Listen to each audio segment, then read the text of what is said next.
On my way to the trail to meet Ron, Winding Stair Gap.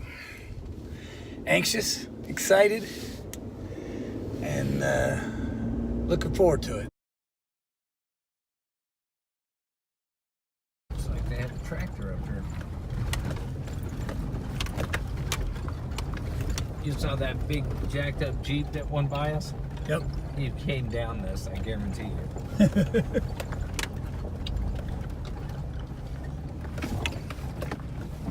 This is Ron going the extra mile to get me to the start.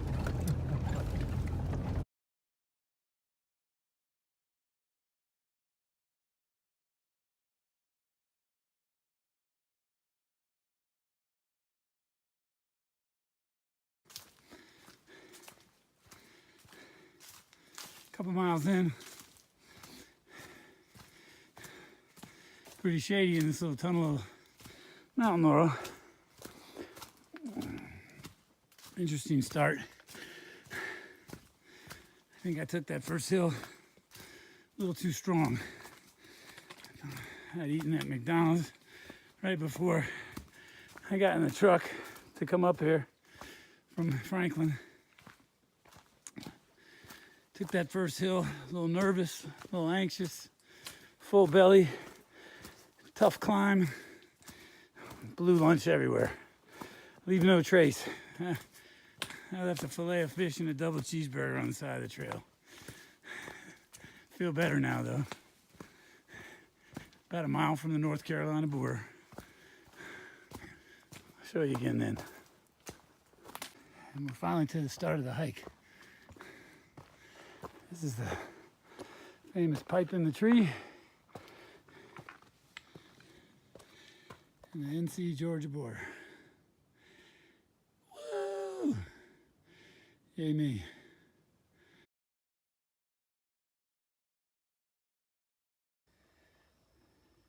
Just filled up water. Down here. The water source. Here at Bly Gap. Spring right there.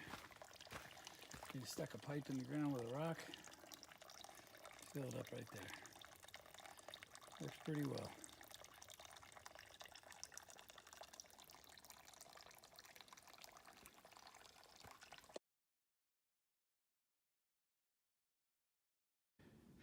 If you can see this, but I don't know if you can see how far down that is, but that's the equivalent going up, and it just keeps on going. Elevation gain in this part is tough. Love you. 7 a.m. I already took the fly off and started packing up, but there's where I set up last night. There's the Muskrat Creek shelter. Getting ready to make a little oatmeal. Hopefully get out of here within the hour.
Hey guys, good morning.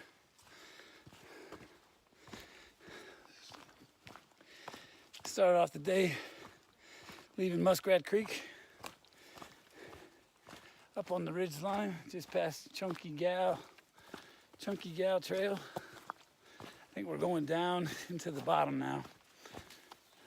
So we get to Deep Gap, which is, I think, the 8-mile mark from the North Carolina border. That's where a lot of people start, and they do this part back and forth. They hike to the line and turn around and come back. Because unless you have a 4-wheel drive, getting to Blue Ridge Gap is not an option.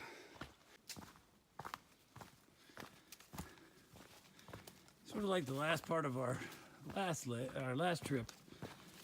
The trail is pretty overgrown in a lot of places, which makes it hard to see where you're stepping.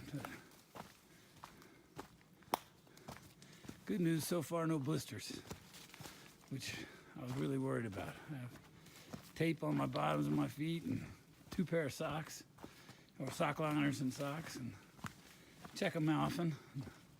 So far, so good. I felt like I was getting them, but I didn't. So I'm pleased so far. If I get through today, I can manage tomorrow with blisters. So nice not to have them, though.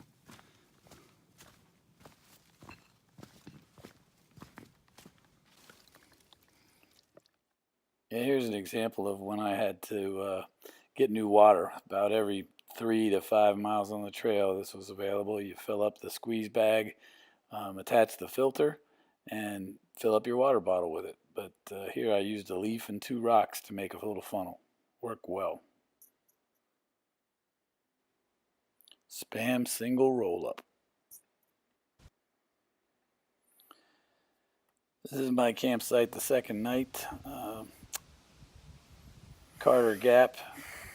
There's my tent all set up, and then the shelter over here is where we cooked breakfast. Both Milton and Keith came up and cooked dinner with us and breakfast with us here in the shelter. But good place to hang the pack and get all our stuff out of the bag, and there you go.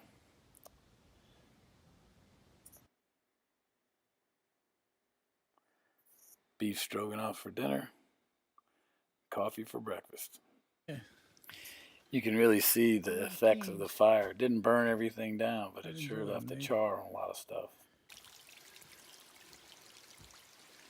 Plenty of water on this part of the trail.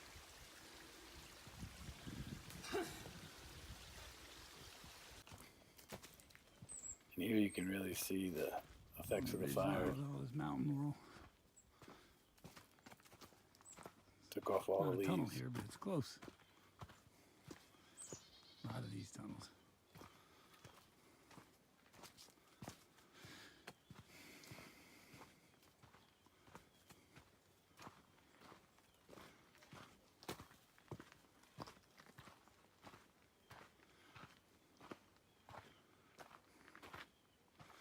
See what they got up here.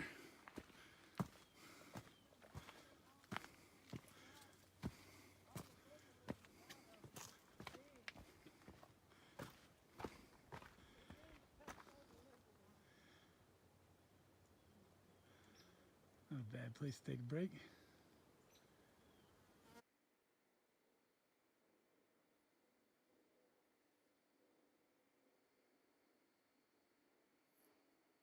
Here's Milton and Keith. And my Tootsie Pop.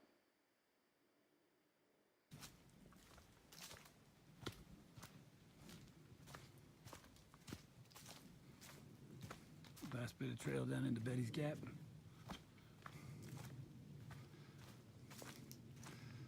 More green tunnels.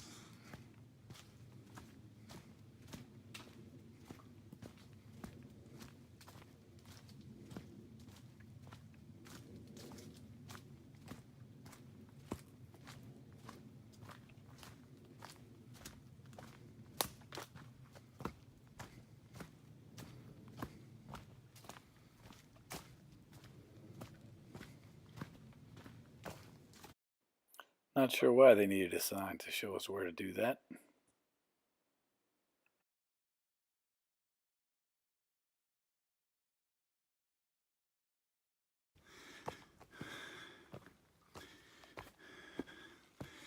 This is the trail up Albert Mountain.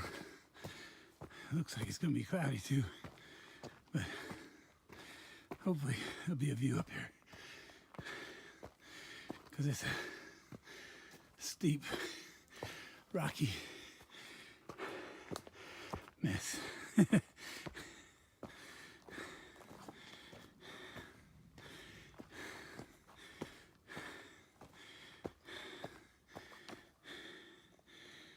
hard to see the depth of going up and down.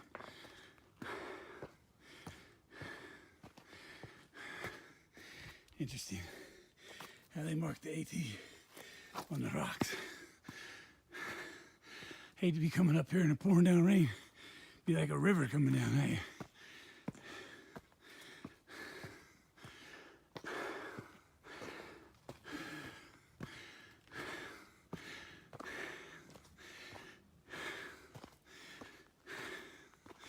I'll show you at the top.